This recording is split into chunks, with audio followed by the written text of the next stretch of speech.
ಸ್ನೇಹಿತರೆ, ಇವತ್ತಿನ ವಿಡಿಯೋದಲ್ಲಿ 2026-27ನೇ ಸಾಲಿನ ಬೆಳಗಾವಿ ವಿಭಾಗದ ಸರ್ಕಾರಿ ಪ್ರೌಢಶಾಲೆಗಳಲ್ಲಿ ಖಾಲಿ ಇರುವಂಥ ಸಹ ಶಿಕ್ಷಕರು ಹಾಗೂ ದೈಹಿಕ ಶಿಕ್ಷಣ ಶಿಕ್ಷಕರು ಗ್ರೇಡ್ 1 ಹುದ್ದೆಗಳ ನೇಮಕಾತಿ ಬಗ್ಗೆ ಸಂಪೂರ್ಣ ಮಾಹಿತಿಯನ್ನು ನೋಡೋಣ.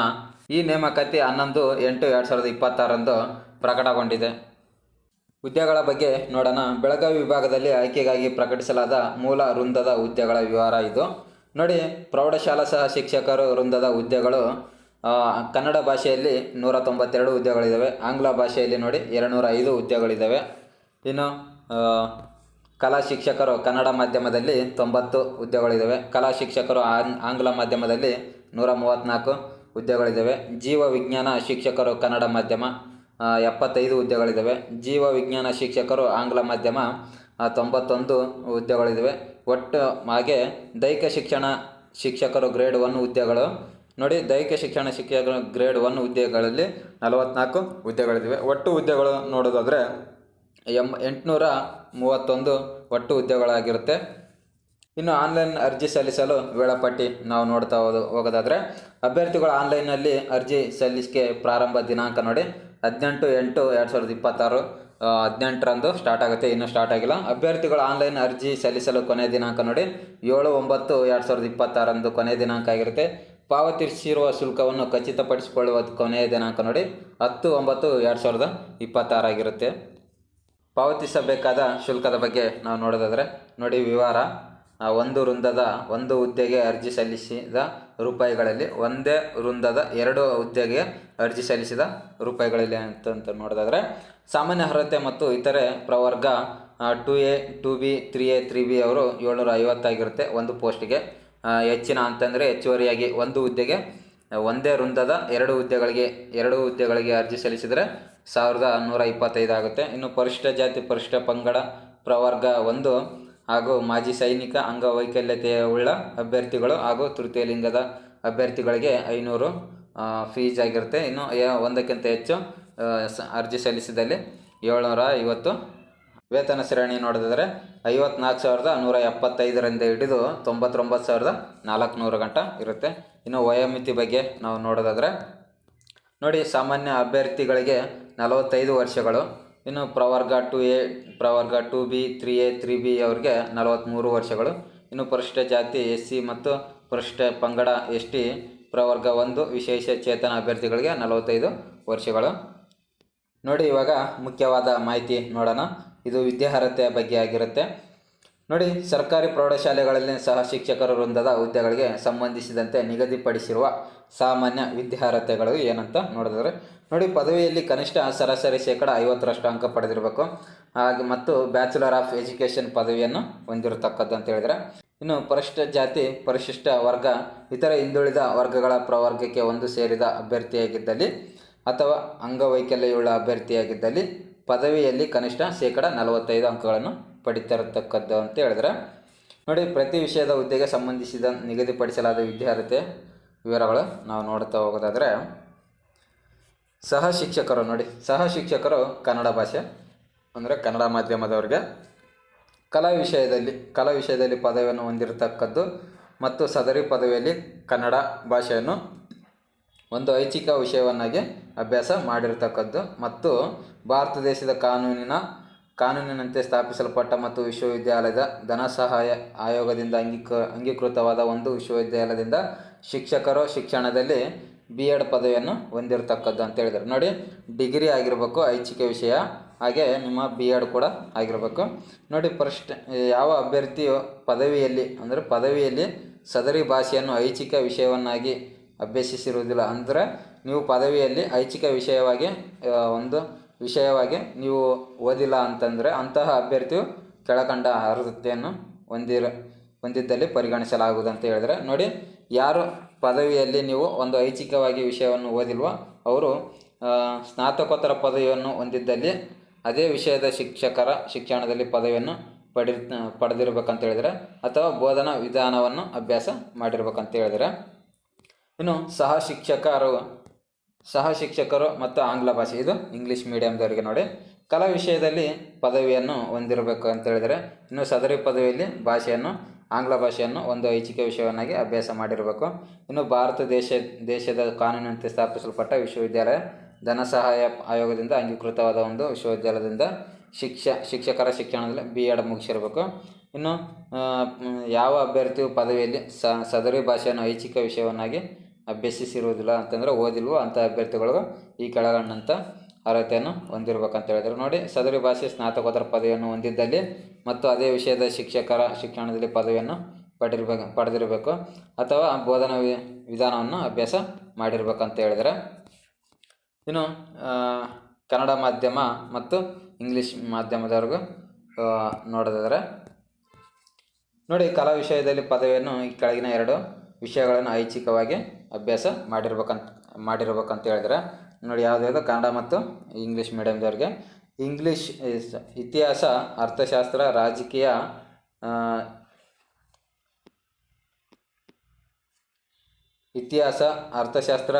ಶಾಸ್ತ್ರ, ಭೂಗೋಳಶಾಸ್ತ್ರ ಹಾಗೂ ಸಮಾಜಶಾಸ್ತ್ರ. ಇನ್ನು ಭಾರತ ದೇಶದ ಕಾನೂನಿನಂತೆ ಸ್ಥಾಪಿಸಲ್ಪಟ್ಟ ಮತ್ತು ವಿಶ್ವವಿದ್ಯಾಲಯ ಧನ ಸಹಾಯ ಆಯೋಗದಿಂದ ಅಂಗೀಕೃತವಾದ ಒಂದು ವಿಶ್ವವಿದ್ಯಾಲಯದಿಂದ ಶಿಕ್ಷಕರ ಶಿಕ್ಷಣದಲ್ಲಿ B.Ed ಪದವಿಯನ್ನು ಹೊಂದಿರಬೇಕಂತ ಹೇಳಿದರೆ. ಇನ್ನು ಇದರ ಮೇಲಿನ ವಿದ್ಯಾರ್ಥಿ ಜೊತೆಗೆ ನೋಡೋದಾದರೆ ಯಾವ ಮಾಧ್ಯಮದಲ್ಲಿ ಪಾಠ ಬೋಧನೆ ಮಾಡುವವರು ಆ ಭಾಷೆಯ ಪದವಿ ಹಂತದಲ್ಲಿ ಅಭ್ಯಸಿಸಿರ್ಬೇಕಂತ ಹೇಳಿದರೆ. ಇನ್ನು ಯಾವ ಅಭ್ಯರ್ಥಿಯು ಸದರಿ ಭಾಷೆಯನ್ನು ಪದವಿ ಹಂತದಲ್ಲಿ ವ್ಯಾಸಂಗ ಮಾಡಿರುವುದಿಲ್ಲವೋ ಅಂತಹ ಅಭ್ಯರ್ಥಿಯು SSLCಯಲ್ಲಿ ಅಂತಂದರೆ ಪದವಿಯಲ್ಲಿ ವ್ಯಾಸಂಗ ಮಾಡಿರುವುದು ಅಂದರೆ ನಿಮ್ಮ ಐಚ್ಛಿಕ ವಿಷಯದಲ್ಲಿ ಈ ಪದವಿಯನ್ನು ಯಾವ ಭಾಷೆಯಲ್ಲಿ ಮಾಡಿರುವುದಿಲ್ವೋ ಅಂಥ ಅಭ್ಯರ್ಥಿಯು SSLC ಭಾಷೆಯನ್ನು ಪ್ರಥಮ ಅಥವಾ ದ್ವಿತೀಯ ಭಾಷೆಯನ್ನಾಗಿ ಪೂರ್ಣಗೊಂಡಿರ್ಬೇಕಂತ ಹೇಳಿದರೆ. ಇನ್ನು UGC ಮಾನ್ಯತೆ ಹೊಂದಿರುವ ವಿಶ್ವವಿದ್ಯಾಲಯದಿಂದ ಆ ಭಾಷೆಯ ಡಿಪ್ಲೊಮಾ ಅರ್ಹತೆಯನ್ನು ಹೊಂದಿರಬೇಕಂತ ಕೇಳಿದರೆ, ಅಥವಾ ಕನ್ನಡ ಭಾಷೆಯಲ್ಲಿ ಬೋಧಿಸಬೇಕಾದ ಶಿಕ್ಷಕರಾಗಿದ್ದಲ್ಲಿ ಕರ್ನಾಟಕ ರಾಜ್ಯ ಪರೀಕ್ಷೆ ಹಾಗೂ ಮೌಲ್ಯ ನಿರ್ಣಯ ಮಂಡಳಿಯಿಂದ ಅಥವಾ ಕನ್ನಡ ಸಾಹಿತ್ಯ ಪರಿಷತ್ನಿಂದ ಕನ್ನಡ ಭಾಷೆ ಸರ್ಟಿಫಿಕೇಟ್ ಕೋರ್ಸನ್ನು ನೀವು ಪಡೆದಿರಬೇಕಂತ ಹೇಳಿದೆ. ಇವು 3ರಲ್ಲಿ ಯಾವುದಾದ್ರೂ ಒಂದನ್ನು ನೀವು ಪಡೆದಿರಬೇಕು. ಇನ್ನು ಸಹ ಶಿಕ್ಷಕರು ನೋಡಿ, ಜೀವಶಾಸ್ತ್ರ ಇದು ಕನ್ನಡ ಮತ್ತು ಆಂಗ್ಲ ಮಾಧ್ಯಮದವರಿಗೆ ವಿಜ್ಞಾನ ವಿಷಯದ ಪದವಿಯಲ್ಲಿ ಕೆಳಗಿನ 2 ವಿಷಯಗಳನ್ನು ಅಭ್ಯಾಸ ಮಾಡಿರ್ಬೇಕಂತ ಹೇಳಿದರೆ ನೋಡಿ, ವಿಜ್ಞಾನ ವಿಷಯದಲ್ಲಿ 2 ಭಾಷೆಗಳನ್ನು ಅಭ್ಯಾಸ ಮಾಡಿರ್ಬೇಕು. ನೋಡಿ, ರಾಸಾಯನಶಾಸ್ತ್ರ, ಸಸ್ಯಶಾಸ್ತ್ರ, ಪ್ರಾಣಿಶಾಸ್ತ್ರ, ಜೈವಿಕ ತಂತ್ರಜ್ಞಾನ, ತಳಿಶಾಸ್ತ್ರ, ಆಹಾರ ವಿಜ್ಞಾನ ಮತ್ತು ಪೋಷಣೆ, ಮೀನುಗಾರಿಕೆ ಮತ್ತು ಕೈಗಾರಿಕಾ ಮೀನುಗಾರಿಕೆ ವಿಜ್ಞಾನ, ಜೀವಶಾಸ್ತ್ರ, ರಾಸಾಯನಶಾಸ್ತ್ರ ಕಡ್ಡಾಯ ಐಚ್ಛಿಕ ವಿಷಯಗಳಾಗಿರ್ಬೇಕಂತ ಹೇಳಿದರೆ ನೋಡಿ, ಈ 2 ಭಾಷೆಗಳು ನೀವು ಮಾಡಿರಬೇಕು. ಭಾರತ ದೇಶದ ಕಾನೂನಿನಂತೆ ಸ್ಥಾಪಿಸಲ್ಪಟ್ಟ ಮತ್ತು ವಿಶ್ವವಿದ್ಯಾಲಯದ ಧನ ಸಹಾಯ ಆಯೋಗದಿಂದ ಅಂಗೀಕೃತವಾದ ಶಿಕ್ಷಕರ ಶಿಕ್ಷಣದ B.Ed ಪದವಿಯನ್ನು ಹೊಂದಿರಬೇಕಂತ ಹೇಳಿದರೆ. ಇನ್ನು ಮೇಲ್ಗಡೆ ಹೇಳಿದ ಹಾಗೆ ಇಲ್ಲೂ ಕೂಡ ಸೇಮ್ ಕ್ವಾಲಿಫಿಕೇಷನ್ ಇದೆ. ನೋಡೋದಾದರೆ ನೋಡಿ, ಯಾವ ಮಾಧ್ಯಮದಲ್ಲಿ ಪಾಠ ಬೋಧನೆ ಮಾಡುವವರು ಆ ಭಾಷೆಯನ್ನು ಪದವಿ ಹಂತದಲ್ಲಿ ಅಭ್ಯಾಸ ಮಾಡಿರ್ಬೇಕಂತ ಹೇಳಿದರೆ, ಯಾವ ಅಭ್ಯರ್ಥಿಯು ಸದರಿ ಭಾಷೆಯನ್ನು ಪದವಿ ಹಂತದಲ್ಲಿ ವ್ಯಾಸಂಗ ಮಾಡಿರುವುದಿಲ್ಲೋ ಅಂತಹ ಅಭ್ಯರ್ಥಿಯು SSLCಯಲ್ಲಿ ಪ್ರಥಮ ಮತ್ತು ದ್ವಿತೀಯ ಭಾಷೆಯನ್ನಾಗಿ ಓದಿರ್ಬೇಕಂತ ಹೇಳಿದರೆ. ಇನ್ನು UGCಯಿಂದ ವಿಶ್ವವಿದ್ಯಾಲಯದಿಂದ ಆ ಭಾಷೆಯಿಂದ ಡಿಪ್ಲೊಮಾ ಅರ್ಹತೆ ಹೊಂದಿರಬೇಕಂತ ಹೇಳಿದರೆ, ಅಥವಾ ಇವು ಯಾವುದು ಆಗಿಲ್ಲ ಅಂತಂದರೆ ಡಿಪ್ಲೊಮಾ ಆದರೂ ಅರ್ಹತೆ ಹೊಂದಿರಬೇಕು, ಅಥವಾ ಇದು ಇಲ್ಲ ಅಂದರೂ ಕನ್ನಡ ಭಾಷೆಯಲ್ಲಿ ಬೋಧಿಸಬೇಕಾದ ಶಿಕ್ಷಕರಾದಲ್ಲಿ ಕರ್ನಾಟಕ ರಾಜ್ಯ ಪರೀಕ್ಷೆ ಹಾಗೂ ಮೌಲ್ಯ ನಿರ್ಣಯ ಮಂಡಳಿಯಿಂದ ಅಥವಾ ಕನ್ನಡ ಭಾಷಾ ಪರಿಷತ್ನಿಂದ ಭಾಷೆ ಸರ್ಟಿಫಿಕೇಟ್ ಕೋರ್ಸನ್ನು ಮುಗಿಸಿರ್ಬೇಕಂತ ಹೇಳ್ತಾರೆ. ಇವು 4ರಲ್ಲಿ ಒಂದಾದರೂ ಆಗಿರಬೇಕು. ಇವು ಅಂದರೆ ಇವು 3ರಲ್ಲಿ ಒಂದಾದರೂ ಮುಗಿಸಿರ್ಬೇಕು. ಇವು ಕಂಪಲ್ಸರಿ ಆಗಿರುತ್ತೆ. ಇನ್ನು ದೈಹಿಕ ಶಿಕ್ಷಣಕ್ಕೆ ನೋಡೋದಾದರೆ ಗ್ರೇಡ್ 1 ಹುದ್ದೆಗೆ ಇದು ನೋಡಿ, ದೈಹಿಕ ಶಿಕ್ಷಣ ಐಚ್ಛಿಕ ವಿಷಯವನ್ನಾಗಿ ಆಯ್ಕೆ ಮಾಡಿಕೊಂಡಿರುವ ಪದವಿ ವಿದ್ಯಾರ್ಥಿಯಲ್ಲಿ 50% ಅಂಕಗಳನ್ನು ನೀವು ಪಡ್ಕೊಂಡಿರ್ಬೇಕು. ನೋಡಿ, ಐಚ್ಛಿಕ ಶಿಕ್ಷಣವಾಗಿ ನೀವು ಪಡೆದಿದ್ದರೆ 50 ಅಂಕ ನೀವು ಪಡೆದಿರಬೇಕು. ಇನ್ನು ಅಥವಾ ಇದು ಇಲ್ಲ ಅಂತಂದರೂ ನೋಡಿ, ದೈಹಿಕ ಶಿಕ್ಷಣವನ್ನು ಐಚ್ಛಿಕ ವಿಷಯವನ್ನಾಗಿ ಆಯ್ಕೆ ಮಾಡಿಕೊಂಡಿರುವ ಪದವಿ ವಿದ್ಯಾರ್ಥಿಯಲ್ಲಿ 45% ಅಂಕಗಳನ್ನು ಪಡೆದಿದ್ದು association of India university of India olympics ಅಸೋಸಿಯೇಷನ್ನಿಂದ ಮಾನ್ಯತೆ ಪಡೆದ ಕ್ರೀಡೆಗಳು ಅಥವಾ ಆಟಗಳು ಅಥವಾ ಅಥ್ಲೆಟಿಕ್ಸ್ನ ರಾಷ್ಟ್ರ ಮಟ್ಟದ ಅಥವಾ ರಾಜ್ಯ ಮಟ್ಟದ ಅಥವಾ ಅಂತರ್ ವಿಶ್ವವಿದ್ಯಾಲಯ ಮಟ್ಟದ ಸ್ಪರ್ಧೆಗಳಲ್ಲಿ ಪಾಲ್ಗೊಂಡಿರಬೇಕಂತ ಹೇಳಿದರು. ನೋಡಿ, ನೀವು ದೈಹಿಕ ಶಿಕ್ಷಣ ಐಚ್ಛಿಕ ವಿಷಯದಲ್ಲಿ ನೀವು 50 ಅಂಕ ಪಡೆದಿಲ್ಲ ಅಂತಂತಂದರೆ 45 ಅಂಕ ಇದ್ದಿದ್ದರೆ ಮತ್ತು ಇದನ್ನು ನೀವು ಅಪ್ಲೈ ಮಾಡ್ಬೋದು. ಯಾವುದು ಈ ಸ್ಪರ್ಧೆಗಳಲ್ಲಿ ನೀವು ಆಟಗಳಲ್ಲಿ ನೀವು ಸ್ಪರ್ಧೆ ಮಾಡಿದರೆ ಪಾಲ್ಗೊಂಡಿರ್ಬೇಕಂತ ಹೇಳಿದರೆ ಅದರದ್ದು ಸರ್ಟಿಫಿಕೇಟ್ ಏನಿದೆ ಇದ್ದರೆ ನೀವು ಅದಕ್ಕೆ ಎಲಿಜಿಬಲ್ ಆಗಿರುತ್ತೆ. ನೋಡಿ, ನಿಯೋಜಿತ ಸೇವಾ ಅಥವಾ ಅದನ್ನು ಇಲ್ಲ ಅಂತಂತಂದರೆ ನಿಯೋಜಿತ ಸೇವಾ ನಿರತ ಅಭ್ಯರ್ಥಿಗಳಾಗಿದ್ದಲ್ಲಿ ತರಬೇತಿ ಹೊಂದಿದ ದೈಹಿಕ ಶಿಕ್ಷಣ ಶಿಕ್ಷಕರು ತರಬೇತಿದಾರರ ಪದವಿಯಲ್ಲಿ 45% ಅಂಕಗಳನ್ನು ಪಡೆದಿದ್ದು ರಾಷ್ಟ್ರೀಯ ಶಿಕ್ಷಕರ ಶಿಕ್ಷಣ ಪರಿಷತ್ತು ರೆಕಗ್ನೈಸ್ ನಾರ್ಮ್ಸ್ ಮತ್ತು ಪ್ರೊಸೀಜರ್ಸ್ ನಿಯಮಗಳು 2009ರ ಕನಿಷ್ಠ 3 ವರ್ಷದ ಬೋಧನಾ ಅನುಭವ, ನಿಮಗೆ 3 ವರ್ಷ ಅಂದರೆ ಪಾಠ ಮಾಡುವಲ್ಲಿ 3 ವರ್ಷ ಅನುಭವ ಇರಬೇಕಂತ ಹೇಳಿದರೆ, ಅಥವಾ ಪದವಿಯಲ್ಲಿ ನೋಡಿ ಅದು ಇಲ್ಲ ಅಂತಂದರೆ 40 ಅಂಕಗಳ ಸಹಿತ ದೈಹಿಕ ಶಿಕ್ಷಣ ಪದವಿಯಾಗಿರಬೇಕಿದೆ. 40 ಅಂಕಗಳ ದೈಹಿಕ ಶಿಕ್ಷಣವನ್ನು ಐಚ್ಛಿಕ ವಿಷಯವನ್ನಾಗಿ ಅಭ್ಯಸಿಸಿರೋದು ಪದವಿ ಮತ್ತೆ ಇರಬೇಕು. ನೋಡಿ, ಇನ್ನು ರಾಷ್ಟ್ರೀಯ ಶಿಕ್ಷಕರ ಶಿಕ್ಷಣ ಪರಿಷತ್ತು ರೆಕಗ್ನೈಸ್ ನಾರ್ಮ್ಸ್ ಆ್ಯಂಡ್ ಪ್ರೊಸೀಜರ್ಸ್ ನಿಯಮಗಳ 2007 ದಿನಾಂಕ 10/12/2007 ಅಧಿಸೂಚನೆಯಂತೆ ಪದವಿ ಅರ್ಹತೆ ಜೊತೆಗೆ ಶಾಲಾ ಅಂತರ್ ಕಾಲೇಜು ಕ್ರೀಡೆಗಳು ಆಟಗಳಲ್ಲಿ ಪಾಲ್ಗೊಂಡಿದ್ದು NCC ಸರ್ಟಿಫಿಕೇಟ್ ಹೊಂದಿರಬೇಕಂತ ಹೇಳಿದರೆ, ಇದು ಇಲ್ಲ ಅಂತಂದರೆ 3 ವರ್ಷಗಳ ಅವಧಿಯಲ್ಲಿ ದೈಹಿಕ ಶಿಕ್ಷಣದಲ್ಲಿ ಪದವಿ ಅಥವಾ BPEd ತರಬೇತಿ ತಸ್ತಮಾನ, ಅಥವಾ ಇದು ಇಲ್ಲ ಅಂತಂದರೆ ಪದವಿ ಹೊಂದಿದ್ದು ರಾಜ್ಯ ವಿಶ್ವವಿದ್ಯಾಲಯದ ಕ್ರೀಡೆಗಳಲ್ಲಿ ಆಟಗಳಲ್ಲಿ ಅಥ್ಲೆಟಿಕ್ಸ್ನಲ್ಲಿ ಪ್ರತಿನಿಧಿಸಿರ್ಬೇಕಂತ ಹೇಳಿದರೆ, ಇನ್ನು ಪದವಿ ಅರ್ಹತೆ ಇದ್ದು ಅಂತರ್ ಕಾಲೇಜು ಮಟ್ಟದ ಕ್ರೀಡೆಗಳು ಆಟಗಳ ಪಂದ್ಯಾವಳಿಗಳಲ್ಲಿ ಅಥವಾ 1, 2 ಅಥವಾ 3ನೇ ಸ್ಥಾನವನ್ನು ಪಡೆದಿದ್ದು NCC ಸರ್ಟಿಫಿಕೇಟ್ನಲ್ಲಿ ಅಥವಾ ಸಾಹಸ ಕ್ರೀಡೆಗಳ ಬೇಸಿಕ್ ಕೋರ್ಸ್ನಲ್ಲಿ ಉತ್ತೀರ್ಣ ಹೊಂದಿರಬೇಕಂತ ಹೇಳಿದರೆ, ಇನ್ನು ಇಷ್ಟೆಲ್ಲ ಕ್ವಾಲಿಫಿಕೇಷನ್ ಇದ್ದಾವೆ ನೋಡಿ ಸ್ನೇಹಿತರೆ. ಇದು ವಿದ್ಯಾರ್ಹತೆಯ ಬಗ್ಗೆ ನಾವು ನೋಡಿದ್ವಿ. ಇನ್ನು ಇದ್ದಾವೆ ವಿದ್ಯಾರ್ಹತೆ ನೋಡಿ ಇಲ್ಲಿ. ಇನ್ನು ಮೆರಿಟ್ ಎಕ್ಸಾಮು ಯಾವ ಥರ ವೆಯ್ಟೇಜ್ ಇದೆ ಅನ್ನೋದನ್ನ ನೋಡೋದಾದರೆ ನೋಡಿ, ಸ್ಪರ್ಧಾತ್ಮಕ ಪರೀಕ್ಷೆಗಳಲ್ಲಿ ಪಡೆದಂಥ ಅಂಕಗಳು 85% ಇಟ್ಕೋತಾರೆ.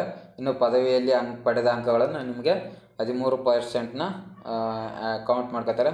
ಇನ್ನು ಶಿಕ್ಷಕರ ಶಿಕ್ಷಣ ಕೋರ್ಸ್ನಲ್ಲಿ BEd ಪಡೆದಿದ್ದರೆ ಅದನ್ನು ಕೂಡ 2 ಮಾರ್ಕ್ಸ್ನ ಪಡ್ಕೋತಾರೆ. ಟೋಟಲಾಗಿ 100 ಮಾರ್ಕ್ಸ್ ಇದಾಗಿರುತ್ತೆ. ಸ್ಪರ್ಧಾತ್ಮಕ ಇದು ಗ್ರೇಡ್ 1 ಕೂಡ ಸೇಮ್ ಆಗಿರುತ್ತೆ. ದೈಹಿಕ ಶಿಕ್ಷಣ ಗ್ರೇಡ್ 1 ಕೂಡ ಸೇಮ್ ಆಗಿರುತ್ತೆ. ನೋಡಿ, ಸ್ಪರ್ಧಾತ್ಮಕ ಪರೀಕ್ಷೆ ಬಗ್ಗೆ ನೋಡೋದಾದರೆ ಪರೀಕ್ಷೆ ವೇಳಾಪಟ್ಟಿ ನೋಡಿ, 12/10/2026 ಅಂದರೆ 12/10/2026ರಂದು 10 AM to 12 PM ಅವರಿಗೆ ಸಾಮಾನ್ಯ ಪತ್ರಿಕೆ ಇರುತ್ತೆ.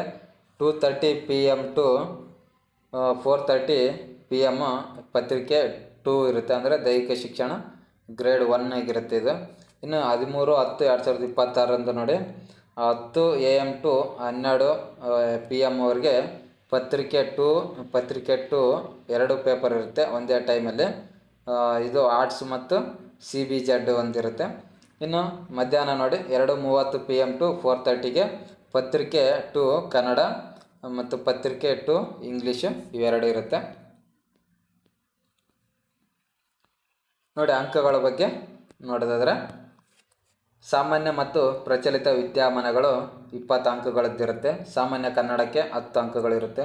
ಸಾಮಾನ್ಯ ಇಂಗ್ಲೀಷ್ಗೆ 10 ಅಂಕಗಳಿರುತ್ತೆ. ಶೈಕ್ಷಣಿಕ ಮನೋವಿಜ್ಞಾನಕ್ಕೆ 15 ಅಂಕಗಳಿರುತ್ತೆ. ಮಾನಸಿಕ ಸಾಮರ್ಥ್ಯ ಅಂದರೆ ಮೆಂಟಲ್ ಎಬಿಲಿಟಿಗೆ 15 ಅಂಕಗಳನ್ನು ಕೇಳ್ತಾರೆ. ಇನ್ನು ಗಣಕಯಂತ್ರ ಸಾಕ್ಷರತೆ ಅಂತಂದರೆ ಇದಕ್ಕೆ 15 ಅಂಕಗಳಿರುತ್ತೆ.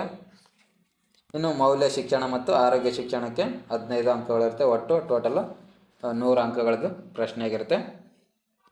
ಇನ್ನು ಪೇಪರ್ 2 ನೋಡೋದಾದರೆ ವಿಷಯ ಹಾಗೂ ನಿಗದಿಪಡಿಸಿದ ಅಂಕಗಳು ನೋಡಿ, ಕನ್ನಡ ಭಾಷೆ ಸಹ ಶಿಕ್ಷಕರು ವಿಜ್ಞಾನ ಜ್ಞಾನ ಕನ್ನಡ ಮತ್ತು ವಸ್ತುನಿಷ್ಠ ಮಾದರಿಯ 100 ಪ್ರಶ್ನೆಗಳಿರುತ್ತೆ. OMR ಶೀಟ್ ಇದು 100 ಅಂಕಗಳಿಗೆ ಆಗಿರುತ್ತೆ. ಇನ್ನು ಆಂಗ್ಲ ಭಾಷೆ ಸಹ ಶಿಕ್ಷಕರು ಕೂಡ ಇದು 100 ಮಾರ್ಕ್ಸಿಂದ ಇರುತ್ತೆ, 100 ಅಂಕಗಳು. ಇನ್ನು ಜೀವ ವಿಜ್ಞಾನದ್ದು ಕೂಡ 100 ಕ್ವಶನ್ಸ್, 100 ಅಂಕಗಳು. ಇನ್ನು ಕಲಾ ಸಹ ಶಿಕ್ಷಕರಿಗೆ ಕನ್ನಡ ಮತ್ತು ಆಂಗ್ಲ ಮಾಧ್ಯಮ ಎರಡಕ್ಕೆ 100 ಮಾರ್ಕ್ಸು, ಇದು 100 ಅಂಕಗಳದ್ದಾಗಿರುತ್ತೆ. ಇನ್ನು ದೈಹಿಕ ಶಿಕ್ಷಣ ಗ್ರೇಡ್ 1ಗೆ ಇದಕ್ಕೂ ಕೂಡ 100 ಪ್ರಶ್ನೆಗಳು, 100 ಮಾರ್ಕ್ಸ್ ಆಗಿರುತ್ತೆ. ಇದು ಬೆಳಗಾವಿ ವಿಭಾಗದ ಹುದ್ದೆಗಳ ಬಗ್ಗೆ ನಾವು ನೋಡೋದಾದರೆ ನೋಡಿ, ಬೆಳಗಾವಿ 96 ಹುದ್ದೆಗಳಿದ್ದಾವೆ. ಚಿಕ್ಕೋಡಿ 138 ಹುದ್ದೆಗಳಿದ್ದಾವೆ. ಬಾಗಲಕೋಟೆ ಎಷ್ಟು 109 ಹುದ್ದೆಗಳಿದ್ದಾವೆ. ವಿಜಯಪುರ 102 ಹುದ್ದೆಗಳಿದ್ದಾವೆ. ಧಾರವಾಡ 66 ಹುದ್ದೆಗಳಿದ್ದಾವೆ. ಗದಗ 91 ಹುದ್ದೆಗಳಿದ್ದಾವೆ. ಹಾವೇರಿ 113 ಹುದ್ದೆಗಳಿದ್ದಾವೆ. ಉತ್ತರ ಕನ್ನಡ ಕಾರವಾರ 31 ಹುದ್ದೆಗಳಿದ್ದಾವೆ. ಉತ್ತರ ಕನ್ನಡ ಮತ್ತು ಶಿರಸಿ 85 ಹುದ್ದೆಗಳಿದ್ದಾವೆ. ಟೋಟಲು 831 ಹುದ್ದೆಗಳಾಗಿರುತ್ತೆ. ಸ್ನೇಹಿತರೆ, ಇದು ಕ್ಯಾಟಗರಿ ವೈಸ್ ಪೋಸ್ಟ್ ಆಗಿರುತ್ತೆ. ಯಾವ್ಯಾವ ಕ್ಯಾಟಗರಿಗೆ ಎಷ್ಟೆಷ್ಟು ಪೋಸ್ಟ್ ಇದೆ ಅಂತ ನೀವು ಈ ಪೋಸ್ಟನ್ನು ನೋಡ್ಬೋದು. ವಿಡಿಯೋನ ಪಾಸ್ ಮಾಡಿ ಈ ಪೋಸ್ಟರನ್ನು ನೋಡಿ ಯಾವ್ಯಾವ ಕ್ಯಾಟಗರಿಗೆ ಎಷ್ಟೆಷ್ಟು ಪೋಸ್ಟ್ ಇದೆ ಅಂತ. ವಿಡಿಯೋ ಲೆಂತ್ ಆಗುತ್ತೆ, ಹಾಗಾಗಿ ನಾನು ಇಷ್ಟಕ್ಕೆ ಬಿಡ್ತಾಯಿದ್ದೀನಿ. ಇದರ ಫುಲ್ PDF ನಾನು ಟೆಲಿಗ್ರಾಮಲ್ಲಿ ಹಾಕಿರ್ತೀನಿ. ಟೆಲಿಗ್ರಾಮ್ ಲಿಂಕು ವಿಡಿಯೋ ಕೆಳಗಡೆ ಡಿಸ್ಕ್ರಿಪ್ಷನಲ್ಲಿ ಇರುತ್ತೆ. ಹೋಗಿ ಜಾಯ್ನ್ ಆಗಿ ಇದನ್ನು PDF ನೀವು ಒಂದು ಸಲ ಚೆಕ್ ಮಾಡಿ. ಯಾವ್ಯಾವ ಕ್ಯಾಟಗರಿಗೆ ಎಷ್ಟೆಷ್ಟು ಹುದ್ದೆ ಇದೆ ಅಂತ ನಿಮಗೆ ಗೊತ್ತಾಗುತ್ತೆ. ವಿಡಿಯೋ ಇಲ್ಲ ಅಂದರೆ ಲೆಂತ್ ಆಗುತ್ತೆ, ಹಾಗಾಗಿ ನಾನು ಈ ವಿಡಿಯೋ ಇಲ್ಲಿಗೆ ಮುಗಿಸ್ತಾ ಇದ್ದೀನಿ. ಈ ವಿಡಿಯೋ ಏನಾದರೂ ನಿಮಗೆ ಇಷ್ಟ ಆಗಿದ್ದರೆ ನಮ್ಮ ಯೂಟ್ಯೂಬ್ ಚಾನಲನ್ನು ಸಬ್ಸ್ಕ್ರೈಬ್ ಮಾಡ್ಕೊಳ್ಳಿ. ಮುಂದಿನ ವಿಡಿಯೋದಲ್ಲಿ ಸಿಗೋಣ. Thank you.